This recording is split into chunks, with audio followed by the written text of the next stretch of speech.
वो होना है, क्या नाम, वो एग्जाम होगा रिटेन, उसके बाद 30 गुना 60 मतलब 30 क्वेश्चन का वो इंटरव्यू होना है। ये क्या होता है? जैसे जेआरएफ वालों का जो होता है यूजीसी के द्वारा जिसको फेलोशिप मिलती है, वर्तमान में शायद 32,000 है।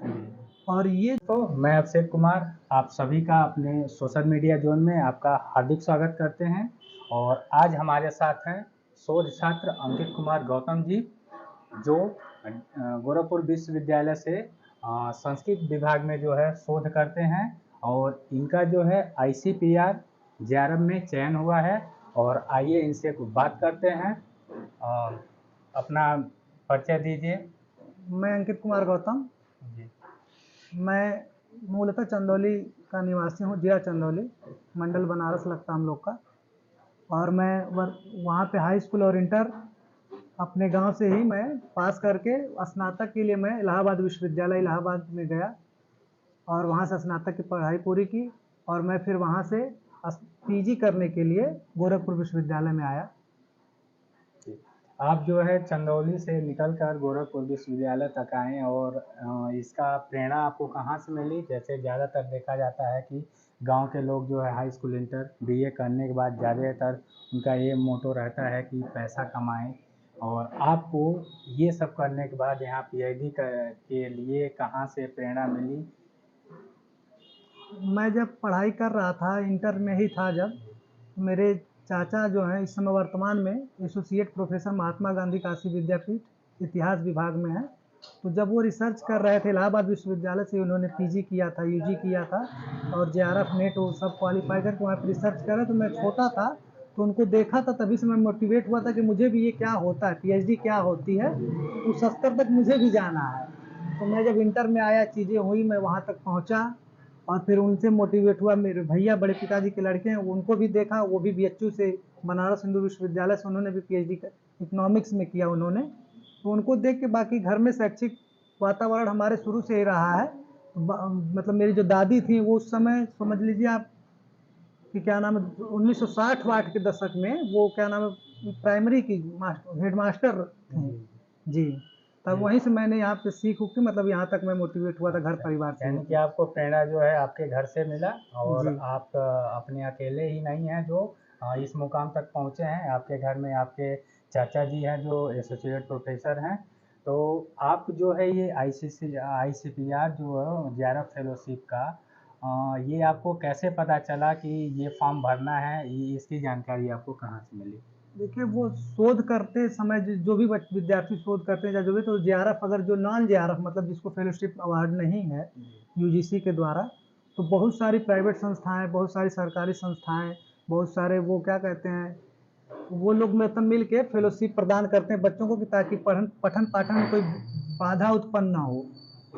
तो ये जो है ये भी एमएचआरडी द्वारा मतलब भारत सरकार मंत्रालय द्वारा ही ये क्या नाम आयोजित की जाती है।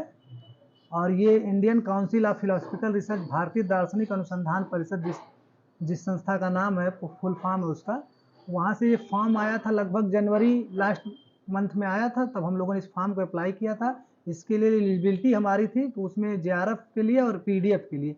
तो जेआरएफ पीडीएफ का फॉर्म वही डाल सकता था जो जेआरएफ क्वालिफाई, अरे मतलब वो क्या पीएचडी पूर्ण कर लिया हो। तो हम लोग अभी उसके क्राइटेरिया में नहीं थे, तो जेआरएफ का मतलब अभी पीएचडी में एडमिशन था हम लोग का, तो जेआरएफ के लिए हम लोगों ने अप्लाई किया था, जिसमें हमारा चयन हुआ था। अच्छा, इसमें जो है किसी भी सब्जेक्ट के जो शोधार्थी इसमें आवेदन कर सकते हैं कि, या कोई इसका क्राइटेरिया है कि ये किस किस सब्जेक्ट के लोग इसमें कर सकते हैं? इसमें क्राइटेरिया है क्योंकि आपको नाम से उसके लग रहा है कि भारतीय दार्शनिक अनुसंधान, दार्शनिक मतलब दर्शन के विषय से रिलेटेड होना चाहिए।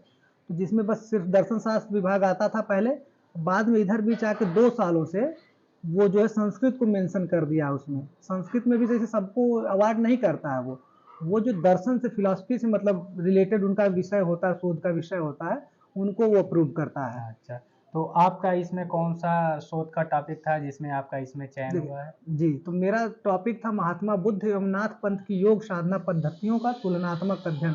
दोनों ही दर्शन के विषय लगभग देखे जाए तो, इसलिए मुझे जहाँ तक लगता है और जहाँ तक यही उसमें मेंशन था, तो इसलिए मेरा चयन उसमें लग रहा है, इसी के कारण हुआ था। इसका आवेदन फॉर्म कब आता है?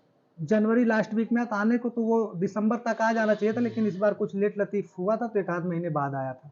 अच्छा, इसका आवेदन करने के बाद जो है क्या प्रोसेस होता है इसका, जो है चयन का प्रक्रिया क्या होती है? आवेदन करने के तत्पश्चात हम लोग का लगभग 1 महीने के बाद वो क्या नाम एग्जाम की डेट आ गई थी। एग्जाम इसका जो है ऑनलाइन ही हुआ था, ऑप्शनल जी। पेपर था, जो कि पास उसका जो सिलेबस लगभग हम लोग नहीं जान पाए थे, लेकिन वो जो था, जो क्वेश्चन को देख के लगा था, प्रश्न जो आए थे, पाश्चात्य दर्शन शास्त्र पूछा था। लंजाइनस, प्लेटो, पता नहीं वो स्वामी विवेकानंद और जिनके भी दर्शन हाँ, पहले जितने पाश्चात्य दार्शनिक थे, उनका क्वेश्चन आया था। उसके बाद इसमें इंटरव्यू, उसके बाद जैसे इसमें रिजल्ट आने के बाद इंटरव्यू की कॉलिंग हुई थी। जिसका रिजल्ट था तो इंटरव्यू कॉल किया गया, तो इंटरव्यू जब जिसका हुआ उसमें फिर दोनों को मेरिट को मिला करके एक वो मेरिट बनी, जिसमें अगर जिसके अंतर्गत जो आए उसमें उनका सिलेक्शन हुआ। यानी कि आपका जो एग्ज़ाम हुआ, एग्ज़ाम का नंबर और इंटरव्यू का इंटरव्यू का करके नंबर, बाद जी। से फाइनल मेरिट बनी जिसमें इनका चयन हुआ है। और आप हमारे विश्वविद्यालय के, गोरखपुर विश्वविद्यालय के अनेक छात्र ऐसे हैं जो गोरखपुर विश्वविद्यालय से पीजी कर रहे हैं, उनको शोध करने का मन है।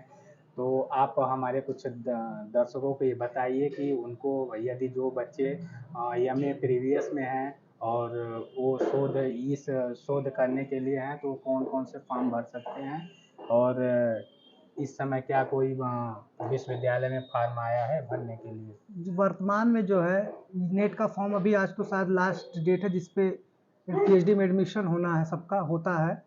और इस समय गोरखपुर विश्वविद्यालय ने जो पीएचडी रेट, जिसमें शोध पात्रता परीक्षा जो विश्वविद्यालय कराया था अपना 2023 वाला, इससे पिछले बैच का, तो वो परीक्षा किसी कारणवश रद्द हो गई थी।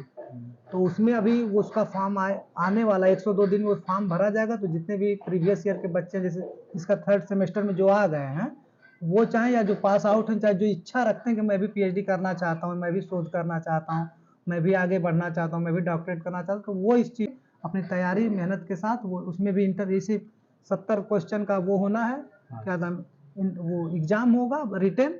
उसके बाद 30 गुना 60 मतलब 30 क्वेश्चन का वो इंटरव्यू होना है, उसके बाद आपका सिलेक्शन अच्छा, होगा। तो आपने जो बताया कि इस समय जो है डीडीयू से रेट का फॉर्म आया है, जिन्हें भरकर विद्यार्थी जो है अपने शोध में जुड़ सकते हैं। इसके बाद एनटीए जो है, एनटीए का फॉर्म आया है, उसको भी भर के अपने सब्जेक्ट से जो है परीक्षा पास करके पीएचडी में इनरोल्ड हो सकते हैं।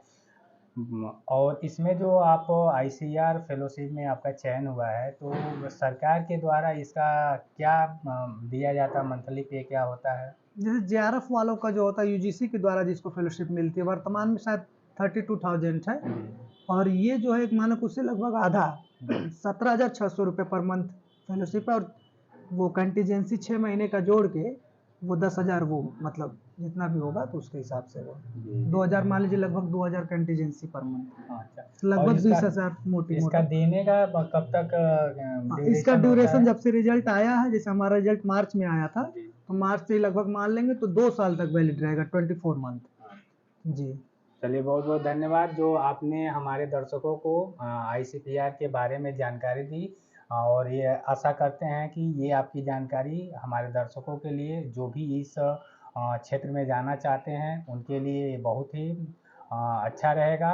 और आपने अपना अमूल्य समय दिया, आपका बहुत आभार व्यक्त करते हैं। और हमारे साथ कैमरामैन सुदाम रावत जी हैं, इनका भी बहुत धन्यवाद देते हैं कि अपना ये भी अपना अमूल्य समय दिए। बहुत बहुत धन्यवाद।